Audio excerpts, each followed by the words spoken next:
And then you got Vinny Lecavalier out there scoring goals at will in L.A. Yeah, it's an interesting paradox to kind of watch right now, but I don't know how long that lasts out there. I mean, Vinny's kind of on a high right now, I think, but I don't know if that's really sustainable over the rest of the season here for the Kings. What if, let's just say that he kept going and he played well and, he ends up having a good year and he decides he doesn't want to retire. How does that affect this deal? It affects it in a couple of ways. First of all, the Kings would be really pissed off. That's something that they agreed on that, but that's something that they can't actually get in writing. So that would really be Vinny going against his word there. But the Flyers would have a small hit against the salary cap, and I think the Kings would as well if that were not the case. So that would be very interesting, and I know there's been some whispers about that, but I find it hard to believe that Lecavalier would do such a thing after really agreeing to the Flyers, to the Kings, and publicly saying that he would retire at the end of this year, especially if the Kings win a cup. Why would you come back after that? So why, in your opinion, I mean, here's a team, the Flyers, who really struggle to score. It doesn't seem, Dave, that they gave him, I don't know, you might disagree. Did they give him a fair shot? He was a healthy scratch virtually his entire time under Hextall, a lot under Berube. Some people thought Berube got fired because he never gave him an opportunity, and then all of a sudden Hextall said, well, I'm going to give him an opportunity. That didn't seem to happen. Was somebody missing something here? Do you think that he should have been given more of a chance? Yeah, I really do. And Craig Berube got fired because the Flyers didn't make the playoffs. He didn't get fired because he didn't give Vinny Lecavalier enough of a chance. To me personally, and I don't have this confirmed or anything, but I really think that it came from higher up than Dave Hextall. That Ron Hextall was really the one who said, "Don't play this guy." That's what I believe. I don't, again, I don't have that or anything, but Dave Hextall was complimentary, and he's very tough to read as a coach, but you can kind of read a little bit in between the lines. Not him saying, I want to play this guy. He wasn't having the same criticisms of Lecavalier that he did other guys who he felt were underperforming. So I don't know that for certain, but Lecavalier ended his career with the Flyers, 22 consecutive healthy scratches. So somebody somewhere said, this guy's not going to play. I mean, there were multiple instances where players got hurt, and the Flyers went and called players up in the minor league and played them ahead of Lecavalier. So there was clearly something going on there where the Flyers were not willing to play him.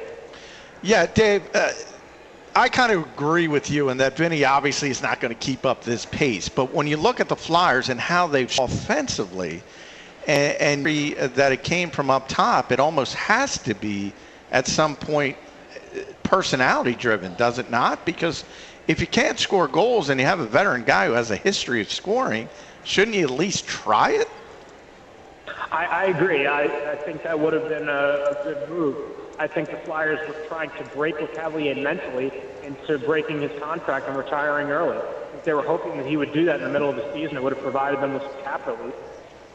But obviously that wasn't the case, and he did agree to retire at the end of this season, and that was the deal that the Flyers and Kings made was contingent on that happening. So it was a very awkward thing, and I don't know that it's personality driven, because even Ron Hextall has been very vocal about how much he's a fan of Vinny Lecavalier and how well he took the whole situation. But Ron Hextall, when he was promoted to general manager, came into a number of contracts that he didn't sign that were really counting against the Flyers, and Lecavalier was one of them. Dave, when we look at this team moving forward, obviously this is not the time where you can afford a long-term hiccup, and already in the losing streak. Where does this team get offense now? Or are we at a point where we're saying it is what it is, and this team is simply going to struggle this season when trying to generate offense? Well, I'll tell you, I think we're at a point where Sean Couturier, really his value is coming to the forefront without him being in the lineup, because he was taking a big chunk of the pie. He has 14 points in his last 14 games, and they're very much missing him as their second-line center. There was some question as to whether he's a legitimate second-line center or not in this league at the beginning of the season. I think you're seeing the Flyers struggle right now because they're missing their second-line center. It doesn't all come down to one player, but he was a guy that was stepping up when that top line wasn't scoring. And Wayne Simmons gets 2 goals last night, one of them on the power play. But the Flyers are just relying on that top line too much in Couturier's absence. And, you know, it's a double-edged sword. On one hand, Ron Hextall is saying, yeah, I'll look around and try and get more offense in here so that this team can make a playoff push. But on the other hand, if they keep dropping like this, what's the point? Dave Isaac's with us as the Flyers lose again last night. Give us your thoughts on what's going on with the goalie situation right now. It looked like Norbert last night looked like he was a little banged up, and Mason doesn't look like he's able to go. What's happening there? Yeah, we're still waiting word from Ron Hextall as to what exactly is going on there. But, you know, Flyers use the term maintenance day that covers their tail on pretty much everything. And when they give them an optional practice, that covers everything that's left over. So they really haven't said anything today. Michael Neubert did practice. He came off the ice on Saturday. The Flyers were supposed to be playing and had a practice instead. And he thought he had pulled his groin. He was limping heavily last night after playing a game, and he played very well. Steve Mason backed him up, but didn't practice in the morning, didn't practice today, and again, it was an optional, but it's very unlike Steve Mason to go 2 days consecutively without practice. Tried getting his attention earlier, and he really didn't have any intention of speaking. So I think there's something medically wrong with both of the goalies at the moment. To what degree, I'm not so sure. That's difficult to try and speculate, but yeah, I think they're both to some degree, but it sounds like Michael Neubert is good enough, healthy enough to play tomorrow. All right, Dave Isaac and the Flyers, of course, will play tomorrow night. You can name 97.3 ESPN. That's a later 8 o'clock start tomorrow, and then they're off for a little while there until Tuesday.